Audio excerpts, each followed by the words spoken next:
नमस्कार, बहुत स्वागत है आपका। आरंभ है प्रचंड में, मैं हूं आपके साथ अमित शर्मा। चुनाव का बिगुल बज चुका है। सभी राज्यों में राजनीतिक पार्टियां जोर शोर से चुनावी तैयारियों में डटी हैं। हमारे इस खास कार्यक्रम में हम आपको दिन भर की राजनीतिक हलचल से रूबरू करवाने जा रहे हैं। तो चलिए इसकी शुरुआत करते हैं।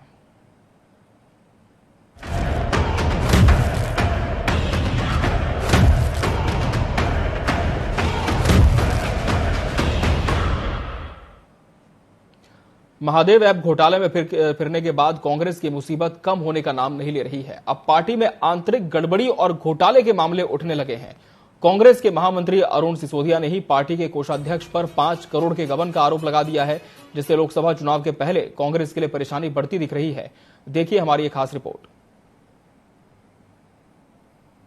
500 कार्यकर्ता उठ के कहते कि वो परिवार के 5 साल में एक ठन काम लाभ।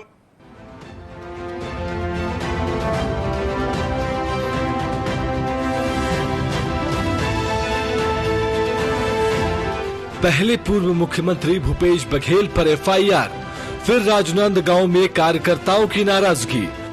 मैं डंके के चोट पे यहाँ किठो अगर 500 कार्यकर्ता उठ के कहते कि वो परिवार के 5 साल में एक ठन काम लाभ मन कोई करे हो बता दे, मैं मन से उतर के चल दूं। कोई नहीं करी। हमन दुख तकलीफ और घर के अगर बहू बेटा के कोई ट्रांसफर है, मोर कोई काम है, मोर कोई तकलीफ है, कोई काम नहीं करे लाइन सिवाय प्रताड़ित करे के। और अब पार्टी में वित्तीय गड़बड़ी और घोटाले के आरोप कांग्रेस के लिए रोज एक नई मुसीबत चुनौती बनकर खड़ी हो रही है। लोकसभा चुनाव के ऐलान के बाद से आ रही इस तरह की परेशानी से पार्टी की चुनावी तैयारी भी प्रभावित हो रही है। ताजा मामला पार्टी के ही महामंत्री अरुण सिसोदिया द्वारा उठाया गया है। अरुण सिसोदिया ने पार्टी अध्यक्ष को पत्र लिखकर मामले को उजागर कर दिया है। अपने इस पत्र में अरुण सिसोदिया ने आरोप लगाया है कि पार्टी की पोशाक अध्यक्ष के बिना अध्यक्ष के माटी के 5 करोड़ खर्च किया, जिसकी जांच होनी चाहिए। उन्होंने इस 5 करोड़ के खर्च को गबन की श्रेणी में रखने की मांग की है।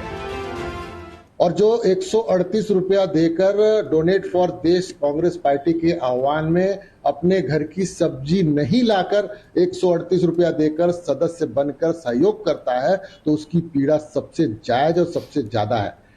एक 1300 रुपये जमा करने वाले को उससे थोड़ी कम होगी, लेकिन जो अन्य ज्यादा पैसे जमा करते हैं तो कहीं ना कहीं उनका आय का साधन रहता है। लेकिन सबसे महत्वपूर्ण कार्यकर्ता होता है जो सबसे कम छोटी राशि बहुत मुश्किल से देता है। उसकी पीड़ा अगर किसी ने कहीं से कही है तो सुनना भी चाहिए और बड़े नेतृत्व को उसका समाधान भी करना चाहिए। इधर अरुण सिसोदिया के लेटर बम से जहां कांग्रेस में हड़कंप है, वहीं भाजपा को बैठे बैठाए मुद्दा मिल गया है।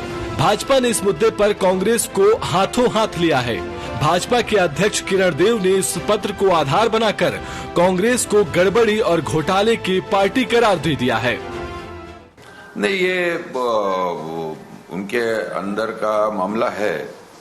मैं जो मेरा स्वभाव है, मैं बहुत ज्यादा टिप्पणी नहीं करता। कांग्रेस अपने घर परिवार को संभालना है, उनको अपने संगठन को किस तरीके से वो करना है, ये उनका विषय है। नहीं, पूरे देश में दिख रहा है और स्वाभाविक रूप से जब आप देखते हैं तो पूरे देश में आज कांग्रेस के कई ऐसे कार्यकर्ता और ऐसे नेता जिनका अपने दल से विश्वास उठता सा चला जा रहा है। निश्चित रूप से पूरे देश में और न्याय की बात करने वाले अपने संगठन के न्याय करना चाहिए उनको। इधर कांग्रेस में उठे बगावती सुर और भाजपा के हमलावर तेवर के जवाब देने के लिए प्रदेश अध्यक्ष दीपक बैज को सामने आना पड़ा है। उन्होंने अरुण सिसोदिया को पूर्व पदाधिकारी बताते हुए पार्टी की बातों को सामने लाने को ही गलत ठहरा दिया है। मैंने शुरू से कहा कांग्रेस पार्टी लोकतांत्रिक पार्टी है, सबको कहने का अधिकार है, लेकिन यह है कि पार्टी फोरम में बात रखा जाए तो ज्यादा बेहतर है। ये सच्चाई है कि कांग्रेस पार्टी ने पिछले 5 साल में बेहतर काम किया। कहीं अगर थोड़ी बहुत कमियां रही होगी,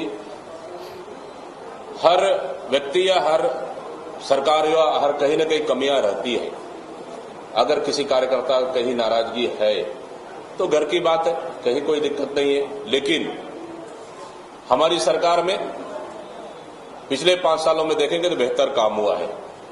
और इस 3 महीने की सरकार में, इस साल सरकार ने पूरी तरह से छत्तीसगढ़ की जनता को संरक्षित करने में, सुरक्षित करने में और लाभ देने में पूरी तरह से असहाय हो चुकी है। फिलहाल कांग्रेस के सामने रोज नई मुसीबत चुनौती बनकर सामने आ रही है। ऐसे में पार्टी को लोकसभा चुनाव में भाजपा से लड़ने के बजाय इन मुद्दों को हल करने में ज्यादा समय देना पड़ रहा है। नया प्रकरण लेटर बम से अब कांग्रेस कैसे उभरती है, इस पर सबकी निगाहें हैं। Bureau report TV 24।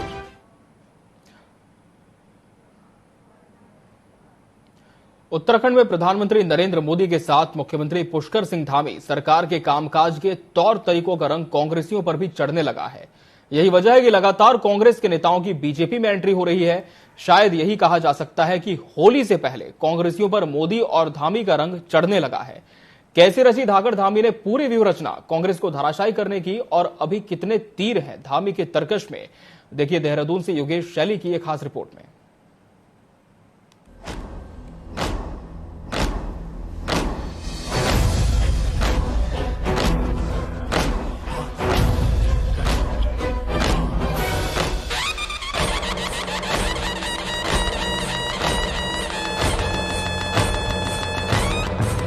लोकसभा चुनाव के ऐलान से पहले सीएम धामी सभी 13 जिलों में प्रवास कर चुके हैं। इन जनसंपर्क यात्राओं के दौरान उनकी सभाओं में उमड़ी भीड़ ने विरोधियों को जमीनी सच्चाई से अवगत करा असहज कर दिया है। वहीं चमोली और उत्तराखंड में सीएम के दौरे के दौरान कांग्रेस में सेंध लगाने का जो व्यूह रचना तैयार हुई थी, वो कांग्रेस के एक वर्तमान विधायक और 2 पूर्व विधायकों के भाजपा में शामिल होने के रूप में चरितार्थ हुई। वहीं अभी और भी कांग्रेस नेताओं के भाजपा में शामिल होने की संभावनाएं जताई जा रही हैं। और भारतीय जनता पार्टी यही खासियत है, अगर हम विश्व की सबसे बड़ी पार्टी बने हैं, लगातार 2/3 की बहुमत के साथ दूसरी बार उत्तराखंड में सरकार बनाने में सक्षम हुए हैं, तो हमारी कार्यकर्ताओं की मेहनत की वजह से और जो हमारी रणनीति है वो धरातल पर उतारने की वजह से हुए हैं। तो आज लगातार लोकसभा के चुनाव के लिए हर लोकसभा सीट पे किस तरीके से रणनीति में हम चुनाव लड़ेंगे उस पर चर्चाएं हुई हैं और क्लस्टर प्रभारी के रूप में हम सबको अपने दायित्व में बांटे गए हैं, सबको बताया गया है क्या क्या करना है। और हम उम्मीद है कि जब हम यहाँ से वापस जिलों में जाएंगे, विधानसभाओं में जाएंगे, तो जो रणनीति है उसको धरातल पर उतारेंगे और उसका फायदा चुनाव में होगा। भाजपा प्रदेश अध्यक्ष के मुताबिक राजेंद्र भंडारी अगला चुनाव बद्रीनाथ सीट से भाजपा के झंडे के नीचे ही लड़ेंगे। प्रदेश अध्यक्ष के मुताबिक जो भी विधायक अपनी पार्टी छोड़कर भाजपा में आएगा उसे पार्टी उपचुनाव में उम्मीदवार बनाएगी। भारतीय जनता पार्टी के प्रदेश अध्यक्ष होने के नाते मैं इस बात को प्रारंभ से कह रहा हूं कि ऐसे अनेकों लोग हैं जो आज मोदी जी के और माननीय पुष्कर धामी जी के कार्यों से प्रभावित होकर देश के विकास में अपना योगदान देना चाहते हैं।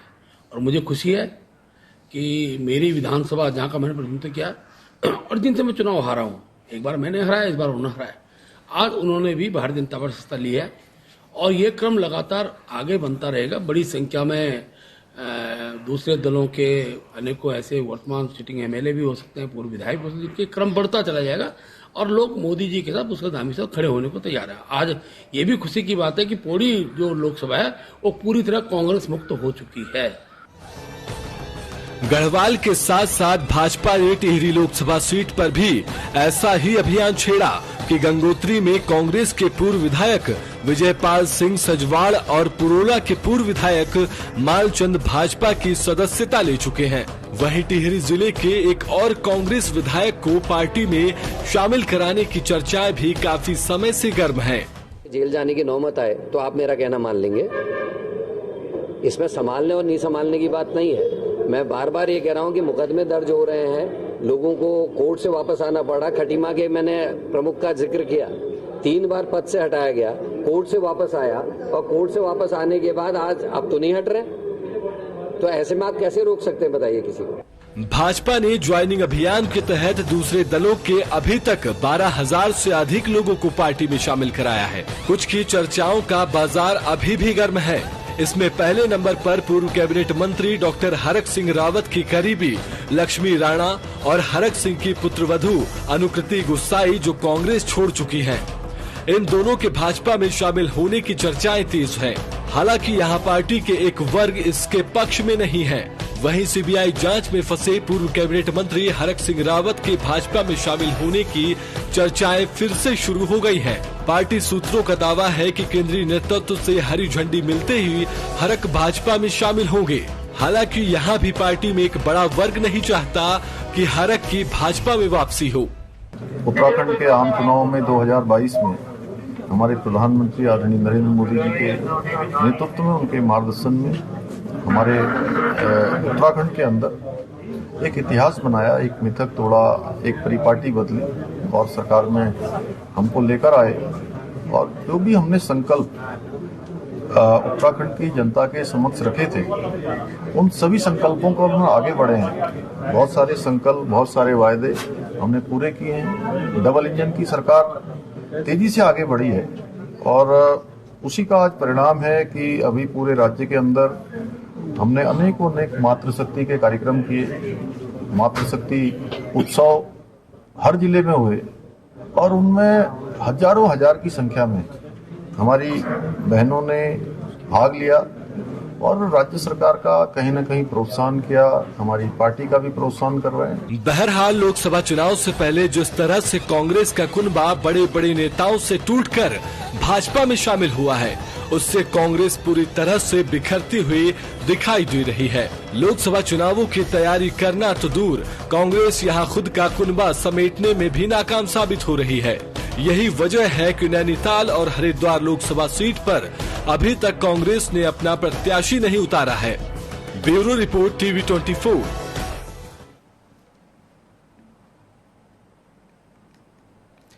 बात करेंगे मध्य प्रदेश की। राजनीति में कार्यकर्ता की भूमिका सबसे अहम होती है। सियासत के शिखर पर पहुंचने वाले राजनीतिक दल चुनाव आते ही कार्यकर्ताओं को तवज्जो देना शुरू कर देते हैं। भारतीय जनता पार्टी हो या कांग्रेस या फिर कोई अन्य राजनीतिक दल, कार्यकर्ताओं के बिना इनकी जीत की कल्पना अधूरी है। बीजेपी को जहां कार्यकर्ता आधारित पार्टी कहा जाता है, तो वहीं कांग्रेस में भी सेवा दल के माध्यम से कार्यकर्ताओं की एक संगठित फौज तैयार की जाती है। लेकिन जमीनी स्तर पर क्या है कार्यकर्ताओं की हकीकत? देखिए राजनीतिक दलों में कार्यकर्ताओं के महत्व को बताती इस खास रिपोर्ट में। मध्य प्रदेश में हाल ही में संपन्न हुए विधानसभा चुनावों में बीजेपी के कार्यकर्ताओं ने पार्टी को प्रचंड जीत तक पहुंचाने में अहम भूमिका निभाई थी, तो वहीं कांग्रेस का कार्यकर्ता माहौल बनाने के बावजूद भी कमाल नहीं दिखा सके। इसके पीछे कांग्रेस की कार्यकर्ता आधारित संगठन व्यवस्था का कमजोर होना माना गया। अब लोकसभा चुनाव है, ऐसे में कार्यकर्ताओं की भूमिका फिर अहम हो जाती है। बीजेपी का बूथ मैनेजमेंट कार्यकर्ताओं के भरोसे होता है। कांग्रेस कमजोर इसलिए है क्योंकि बूथ स्तर तक उसके पास कार्यकर्ताओं की कमी है। देखिए, भारतीय जनता पार्टी में कार्यकर्ता आधारित संगठन है और जो विचार के प्रति समर्पण है वो भाजपा में देखा जाता है। इसीलिए ना हम सिर्फ चुनाव के लिए काम करते, ना सिर्फ संगठन के पदों के लिए, अपितु देश को आगे बढ़ाने के लिए, अपने विचार को परम वैभव पर पहुंचाने के लिए। इसलिए हर कार्यकर्ता दृढ़ संकल्पित है। नेता चाहे कोई भी बन जाए, पर उसका मूल स्वभाव कार्यकर्ता ही रहता है। इसलिए भाजपा में मोदी जी से लेके एक बूथ स्तर तक समिति का कार्यकर्ता ही है और यही सबसे बड़ा आधार और पद है। चुनाव में कार्यकर्ताओं की भूमिका पर ही किसी भी राजनीतिक दल की जीत निर्भर करती है, जिसके लिए लगातार पार्टी संगठन कार्यकर्ताओं की फौज तैयार करने में जतन करता है। मध्य प्रदेश में अपनी बम्पर जीत के बाद भी बीजेपी अपने कार्यकर्ताओं के साथ लगातार संपर्क में रहते बैठकें करती है, तो वहीं कांग्रेस फिलहाल के दिनों में कार्यकर्ताओं के अभाव से जूझ रही है। तो वहीं कांग्रेस संगठन नए कार्यकर्ताओं को जोड़ पाने में नाकामयाब सा दिखता है। कांग्रेस अब भी अपने पुराने कार्यकर्ताओं के भरोसे है। कोई भी संगठन, उसकी शक्ति उसके कार्यकर्ता होते हैं, और जो भारतीय जनता पार्टी अपने कार्यकर्ताओं पर या नेताओं पर मौजूदा दौर में अहंकार कर रही है, उन्हें मैं 6 माह पहले का आईना दिखाना चाहूंगा कि मध्य प्रदेश कांग्रेस कमेटी के दफ्तर में जब कांग्रेस पार्टी की सरकार बनने की लगभग पूरी संभावनाएं थीं,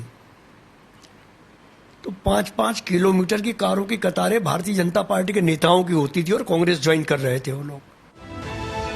चुनावों के समय कार्यकर्ता देवतुल्य हो जाता है, लेकिन चुनावों के बाद वही कार्यकर्ता उपेक्षा का शिकार भी रहता है। बड़े नेता ना उसकी सुनते हैं और ना ही देखते हैं। हर दल की यही कहानी है और जमीनी हकीकत है। फिलहाल एक बार फिर लोकसभा चुनाव है और कार्यकर्ता हर दल में अहम भूमिका निभा रहे हैं। अब बस देखना है कि इस बार के चुनावों के बाद भी प्रत्येक दल के कार्यकर्ता को क्या हासिल होता है। टीवी 24 के लिए भोपाल से प्रिंस गुप्ता की रिपोर्ट। लोकसभा चुनाव की तारीखों के ऐलान के साथ ही बीजेपी एक्टिव मोड में नजर आ रही है। पीएम मोदी भी मिशन 400 पार का लक्ष्य पूरा करने के लिए पूरे दमखम के साथ चुनावी मैदान में उतर चुके हैं।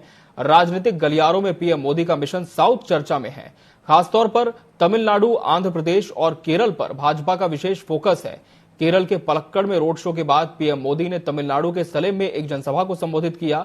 इस दौरान उन्होंने एक बार फिर विपक्ष को जमकर घेरा। प्रधानमंत्री ने कहा कि विपक्षी गठबंधन वाले लोग जानबूझकर हिंदू धर्म का अपमान कर रहे हैं और सोचा समझा हुआ ये पूरा बयान इनका होता है। क्या कुछ कहा प्रधानमंत्री नरेंद्र मोदी ने, आपको दिखाते हैं। इंडी अलायंस वाले लोग बार बार जानबूझकर हिंदू धर्म का अपमान करते हैं। हिंदू धर्म के खिलाफ इनका हर बयान बहुत सोचा समझा हुआ होता है।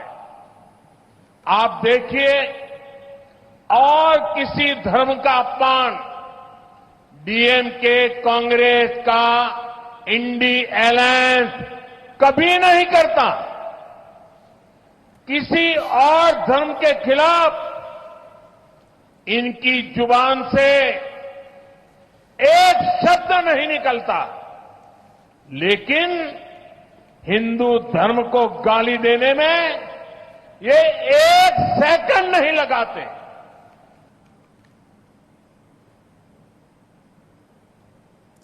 बिहार में लोकसभा चुनाव के लिए एनडीए में सीटों का बंटवारा हो चुका है। इसमें पशुपति पारस की लोक जनशक्ति पार्टी को एक भी सीट नहीं मिली है।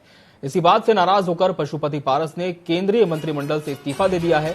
पशुपति पारस ने कहा कि बहुत ईमानदारी और वफादारी से एनडीए की सेवा की, लेकिन मेरे और पार्टी के साथ नाइंसाफी हुई, इसलिए आज केंद्रीय मंत्रिपरिषद से इस्तीफा देता हूं। आपको बता दें, एनडीए में सीट शेयरिंग को लेकर जो फॉर्मूला तय हुआ है उसके मुताबिक बीजेपी 17 सीटों पर चुनाव लड़ेगी, जबकि जेडीयू 16 सीटों पर चुनाव लड़ेगी। वहीं चिराग पासवान की पार्टी को 5, मांझी की पार्टी हिंदुस्तानी आवाम मोर्चा को 1 सीट और उपेंद्र कुशवाहा की पार्टी को भी 1 सीट दी गई है। लेकिन पशुपति पारस की लोक जनशक्ति पार्टी को एक भी सीट नहीं मिली है।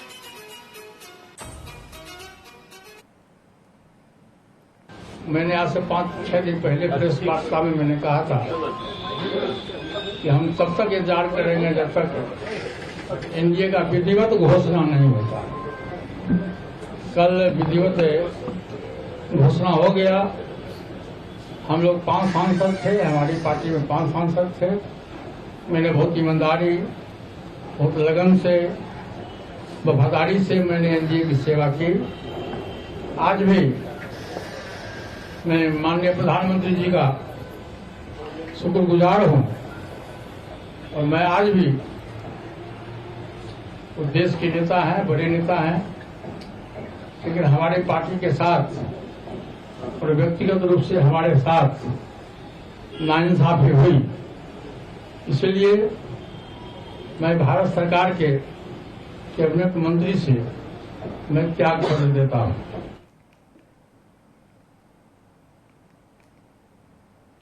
उत्तर प्रदेश में लोकसभा चुनाव की सरगर्मियां लगातार बढ़ती जा रही हैं। ऐसे में बयानों का दौर जारी है। मैनपुरी पहुंची समाजवादी पार्टी की प्रत्याशी डिंपल यादव पत्रकारों से मुखातिब हुई। मैनपुरी के करीब आधा दर्जन अधिकारियों की शिकायत चुनाव आयोग से किए जाने पर कहा कि पार्टी ने जो निर्णय लिया है वैसा ही है जो अधिकारी शिकायत के लायक थे उनकी शिकायत की गई है। साथ ही उन्होंने अपर्णा यादव को लेकर भी बड़ा बयान दिया है। एमएसएमएस की पार्टी की तरफ से शिकायत करी गई है चुनाव आयोग जी, तो जो पार्टी ने उचित समझा है उसी को देखते हुए इस तरह की याचिका करी गई है चुनाव आयोग। मैं कहना चाहूंगी कि नेताजी की कर्मभूमि रही है मैनपुरी और जितने भी लोग हैं वो नेताजी के प्रति पूरी तरह समर्पित हैं और नेताजी का उनके साथ बहुत ही भावात्मक रिश्ता रहा है और परिवार की तरह उन्होंने माना है। और मैनपुरी भी हमेशा से पूरी समाजवादी जो हमारा परिवार है वो हम पूरे परिवार की तरह ही रहते हैं। तो बहुत अच्छा चुनाव होगा चाहे कोई भी आए। एमएसएमएस की पार्टी की तरफ से मंगलवार को लुधियाना में संयुक्त किसान मोर्चा की अहम बैठक आयोजित हुई, जिसमें दिल्ली में हुई महापंचायत के 8 सूत्री फैसले पर चर्चा की गई। इस बीच किसान संगठनों के नेताओं ने भी किसानों को दिल्ली जाने से रोके जाने पर विरोध जताया। कहा कि पिछले 500 सालों में इतनी बड़ी किसानों की महापंचायत नहीं हुई जितनी बड़ी महापंचायत हुई है।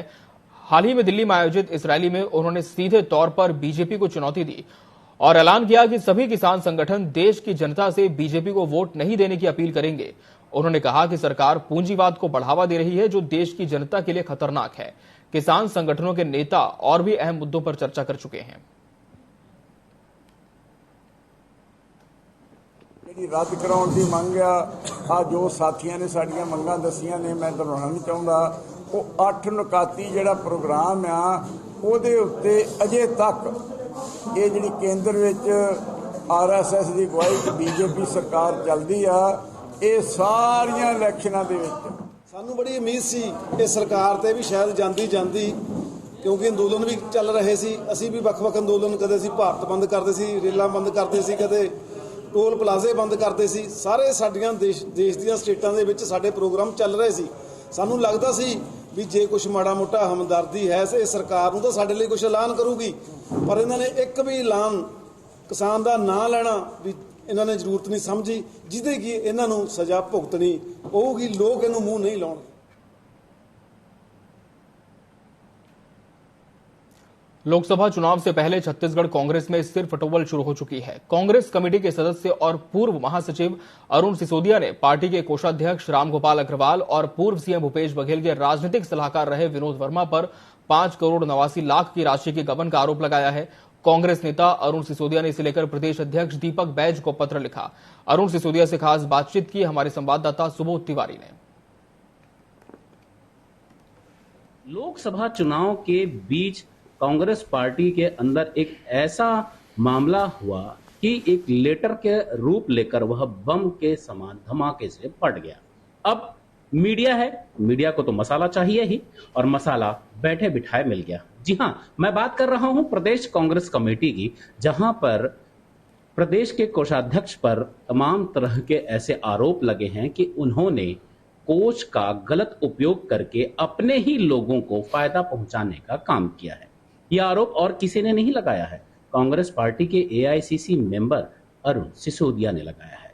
बड़ी बात है, इस बारे में बात करते हैं अरुण सिसोदिया जी से। सबसे पहले तो आपका स्वागत है। बहुत शुक्रिया। अरुण जी, आप काफी समय से कांग्रेस पार्टी में रहे, आपने सेवा की, आप नीचे दरी बिछाने से लेकर झंडा डंडा खड़ा करने तक साथ में रहे। अब ऐसी क्या स्थिति हुई कि इस लेटर बम के सूत्रधार आप हो गए?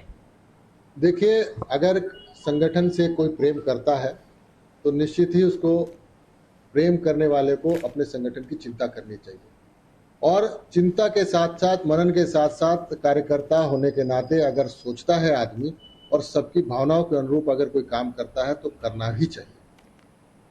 वर्तमान में जो बात आप लोगों ने लाई है कि एक पत्र लिखकर मैंने संगठन के अध्यक्ष और राष्ट्रीय अध्यक्ष से बहुत सारी मांगे की हैं, तो हमने एक आंतरिक पत्र अपने संगठन के अध्यक्ष और नेता प्रतिपक्ष और साथ ही साथ प्रदेश राष्ट्रीय अध्यक्ष और राहुल गांधी जी को लिखा है, जिसमें हमने एक 5 करोड़ 89 लाख रुपए के एक पैसे के लेन देन के विषय को उजागर किया है, और उसमें विस्तृत जानकारी दस्तावेज समेत, कार्यादेश समेत, जो कि 2 महीने पहले अखबारों में छपे थे, उन सबको हमने प्रदेश अध्यक्ष जी को प्रेषित कर दिया।